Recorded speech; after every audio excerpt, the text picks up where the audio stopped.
नमस्कार, AB star news देख रहे हैं आप और मैं हूं आपके साथ सोहन सिंह। वक्त हो चला है हमारी देवभूमि का, जिसमें बात करेंगे उत्तराखंड की तमाम अहम खबरों की। शुरुआत करेंगे नरेंद्र नगर की खबर के साथ में, जहां पर विकास मेले को लेकर तैयारियां परवान चढ़ती हुई नजर आ रही हैं। विकास मेले को लेकर के तमाम तैयारियां पूरी कर ली गई हैं और इस मेले के दौरान कुमाऊनी और गढ़वाली लोक संस्कृति की झलक देखने को मिलेगी।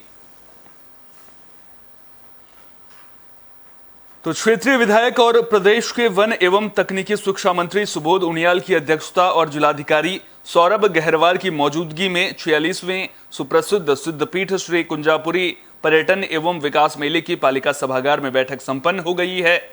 प्रदेश स्तरीय ये मेला आगामी 26 सितंबर से 3 अक्टूबर तक चलेगा। इस मेले में गढ़वाली कुमाऊनी लोक संस्कृति के अलावा देश के विभिन्न हिस्सों की संस्कृतियों की झलक देखने को मिलेगी। मेले में क्रिकेट, बैडमिंटन, कुश्ती, table tennis, volleyball, chair race, रस्सी कूद, बेबी शो, कैरम, मैराथन दौड़ आदि आकर्षक प्रतियोगिताओं का भी आयोजन किया जाता है। बैठक में मेला समिति और उप समितियों समेत करीब 1 दर्जन से ज्यादा समितियों का गठन किया गया, जो मेले की भव्यता और विधिवत संपन्न कराने में सहयोग प्रदान करेंगे। मेला समिति के संरक्षक सुबोध उनियाल ने मेले के महत्व पर विस्तार से चर्चा की और कहा कि मां कुंजापुरी के नाम पर इस मेले में सभी का अपेक्षित सहयोग मिलता रहा है।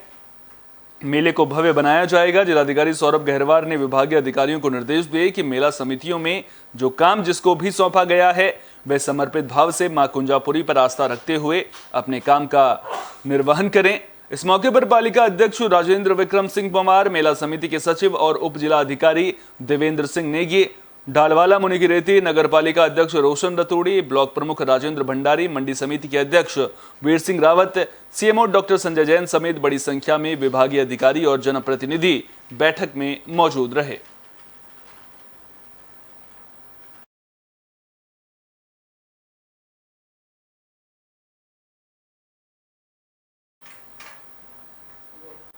बुलेटिन में अब बात यूके एसएसएससी परीक्षा घोटाले की भी कर लेते हैं। दरअसल इस घोटाले में अब कई सफेदपोश पर गाज गिरने की संभावना जताई जा रही है, क्योंकि लगातार गिरफ्तारियों का सिलसिला जारी है। एसटीएफ एक्शन मोड में नजर आ रही है और अब वो बड़े चेहरे कौन से हैं जिसके आड़ में, जिनकी शरण में ये पूरा खेल खेला जा रहा है, देखना दिलचस्प होगा कि कौन कौन से बड़े चेहरे निकलकर सामने आते हैं।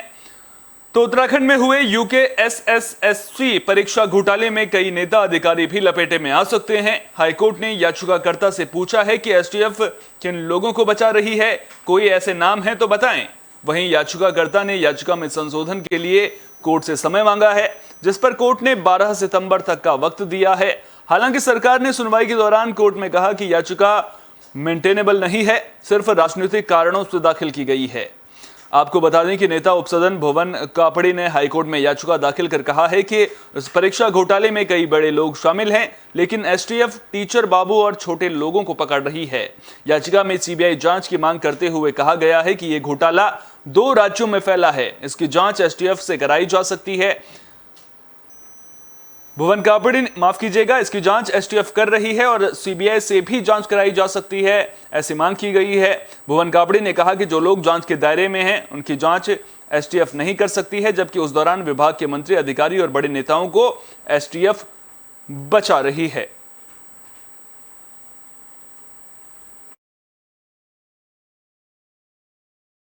यूके SSSC संबंधित घोटाले से एक याचिका आज उच्च न्यायालय में सुनवाई हुई है, जिसमें काफ़ी सुनवाई के पश्चात जो याचिका करता है उसने याचिका में संशोधन करने के लिए समय मांगा है, जिसमें माननीय उच्च न्यायालय ने याचिका में संशोधन करने के लिए याचिकाकर्ता को समय प्रदान किया गया। कैबिनेट मंत्री रेखा आर्य अल्मोड़ा दौरे पर रहीं। इस दौरान उन्होंने कई कार्यक्रमों में शिरकत की, साथ ही साथ लैंगिक अनुपात में 2025 तक किस तरह से समानता लाई जानी है, इस पर भी उन्होंने अपने विचार साझा किए।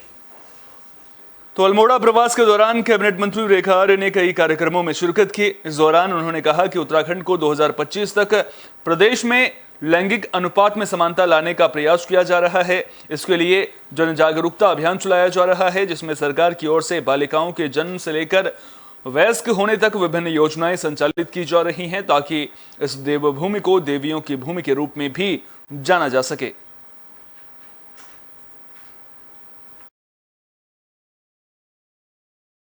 यह प्रदेश देवभूमि के रूप में जाना जाता है, तो मैं मानती हूँ कि इस देवभूमि को देवी की भूमि बनाना है तो निश्चित रूप से हमें लैंगिक समानता की ओर बढ़ना पड़ेगा। लड़की को पैदा होने से लेकर लड़की को पैदा होने के बाद के दोनों हमको समान अवसर देने होंगे। जब ये समान अवसर हम दे देंगे तो निश्चित रूप से हमारा उत्तराखंड जो है वो देवी की भूमि में भी जाना जाएगा। और साथ साथ में मैं ये कह सकती हूँ कि जो हम लैंगिक समानता 2025 में उत्तराखंड के परिप्रेक्ष्य में हम कह रहे हैं कि ये दोनों समान रूप से आने चाहिए। वहीं किच्छा में पुलिस को बड़ी कामयाबी मिली है। पुलिस ने अवैध हथियारों के साथ 2 शूटर्स को गिरफ्तार किया है। इन दोनों पर यूपी के थाने में कई मामले दर्ज हैं। तो उधम सिंह नगर के किच्छा में पुलिस को बड़ी कामयाबी हाथ लगी है। पुलिस ने अवैध तमंचे के साथ 2 शूटरों को गिरफ्तार कर लिया है। पुलिस ने दोनों आरोपियों के पास से 315 बोर के 2 अवैध तमंचा और 4 कारतूस बरामद किए हैं। पकड़े गए दोनों आरोपियों के खिलाफ यूपी के बिलासपुर थाने में हत्या समेत कई मामले दर्ज हैं। किच्छा कोतवाली में नगर निवाड़ी हरिंदर सिंह ने मुकदमा दर्ज कराते हुए कहा कि 2 आरोपियों ने उनसे 2 लाख रुपए की रंगदारी मांगते हुए रंगदारी न देने की दशा में उनके युवा बेटे की हत्या करने की धमकी दी है। हरिंदर सिंह की तहरीर पर किच्छा पुलिस ने दोनों आरोपियों के खिलाफ मुकदमा दर्ज करते हुए तलाश शुरू कर दी थी। पुलिस ने सूचना के आधार पर दोनों आरोपियों को लग्जरी कार के साथ उस वक्त गिरफ्तार कर लिया जब दोनों आरोपी किच्छा में हत्या की बड़ी वारदात को अंजाम देने आए थे। किच्छा कोतवाली में मामले का खुलासा करते हुए एसपी सिटी मनोज कुमार ने बताया कि पुलिस ने रुद्रपुर निवासी जीशान और रामपुर जिले के थाना बिलासपुर निवासी सुलेमान को सूचना के आधार पर गिरफ्तार किया है। पुलिस ने दोनों आरोपियों के पास से 315 बोर के 2 तमंचे और 4 जिंदा कारतूस बरामद किए हैं।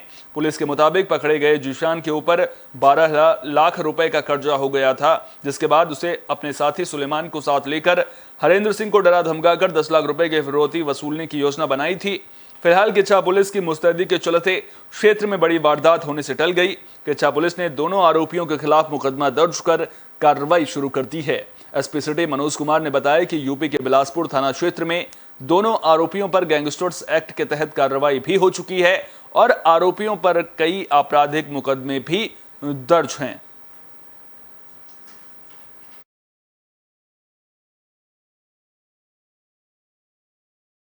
इनमें एक ये वादी हरेंद्र पुत्र महेंद्र हैं जिनके द्वारा एक तहरीर दी गई थी, जिनमें एक व्यक्ति जिशान नामक व्यक्ति के द्वारा अपने एक साथी के साथ इनसे पैसे मांगे गए, रंगदारी मांगी गई और न देने के दशा में इन पे जान से मारने की, इनके पुत्र को जान से मारने की बात कही गई। तो उसी आधार पे जो प्रकरण था काफ़ी गंभीर था और गंभीरता के दृष्टिगत इसमें टीम गठित की गई और इसमें 2 व्यक्तियों की गिरफ्तारी की गई है। अगली खबर मंगलौर से है, जहां पर सीनियर नेशनल जूडो चैंपियनशिप का आयोजन किया गया। इस दौरान बड़ी संख्या में छात्र छात्राओं के साथ कई लोगों ने इसमें शिरकत की। मंगलौर के लिब्बरहेड़ी गांव के निवासी शुभम लोहान ने लखनऊ में आयोजित सीनियर नेशनल चैंपियनशिप जूडो में सिल्वर मेडल जीतकर क्षेत्र का नाम रोशन किया है। दरअसल यूपी के लखनऊ में आयोजित सीनियर नेशनल चैंपियनशिप जूडो की प्रतियोगिता में लिब्बरहेड़ी के निवासी शुभम लोहान ने अपने गांव का ही नहीं बल्कि क्षेत्र का भी नाम रोशन किया है। इस मौके पर मंगलौर के लिब्बरहेड़ी गांव समेत क्षेत्र में खुशी का माहौल है। वहीं शुभम लोहान के आवास पर उन्हें बधाई देने वालों का तांता लग गया। इस मौके पर सिल्वर मेडल विजेता शुभम लोहान ने कहा कि खेल ही एक ऐसा जरिया है जो युवाओं को नशे से दूर रख सकता है। वहीं उन्होंने इस जीत का श्रेय अपने गांव वालों को दिया। साथ ही उन्होंने बताया कि सभी युवाओं को नशे के खिलाफ एकजुट होकर संघर्ष करना होगा, जिससे क्षेत्र के युवाओं को खेल के प्रति जागरूक किया जा सके।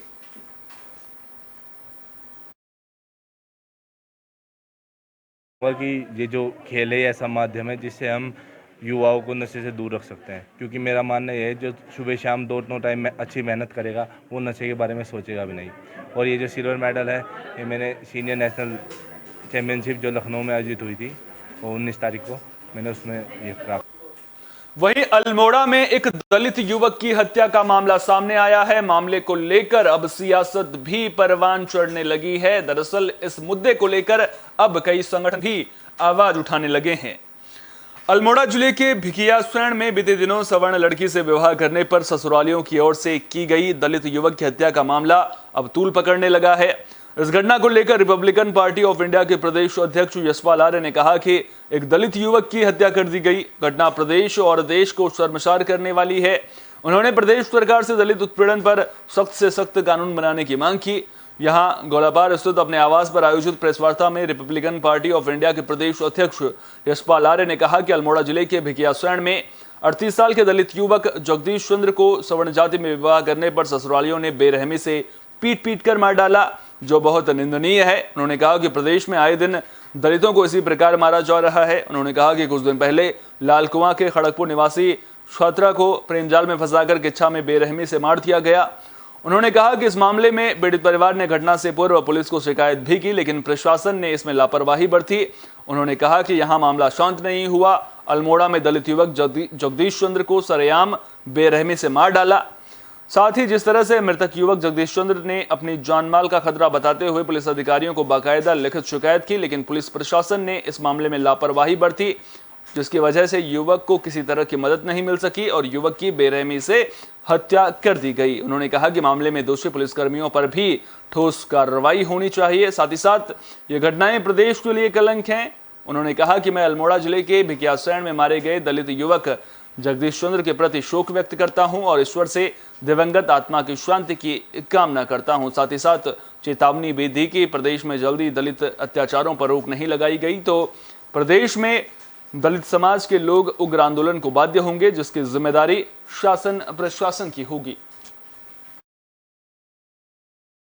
मैं पत्रकार बंधुओं का तहे दिल से हार्दिक स्वागत करता हूं कि इस बात को प्रमुखता से उठाया जा रहा है अखबार के माध्यम से। आज भी मैंने पढ़ा था अमर उजाला और हिंदुस्तान, उसमें बड़े ज़ोर ज़बरदस्त तरीके से उन्होंने पेश किया है और अच्छी बात भी है। लेकिन दुख इस बात का है कि मोटा हल्दो के अंदर एक हमारी शिल्पकार समाज की बालिका का गला काट दिया गया, उस पर भी, जबकि माननीय मंत्री जी द्वारा भी एसएसपी साहब से भी बातें की, उस पर क्या सुनवाई हो रही है अभी कोई जानकारी नहीं मिल पा रही है। और दूसरा, अभी तत्काल ये मामला निपटा नहीं था, तो दूसरा तो उत्तराखंड के खास बुलेटिन हमारी देवभूमि में फिलहाल के लिए इतना ही। देश दुनिया की तमाम अहम खबरों के लिए बने रहिए AB स्टार न्यूज के साथ, क्योंकि यहां पर खबरों का सिलसिला कभी नहीं थमता।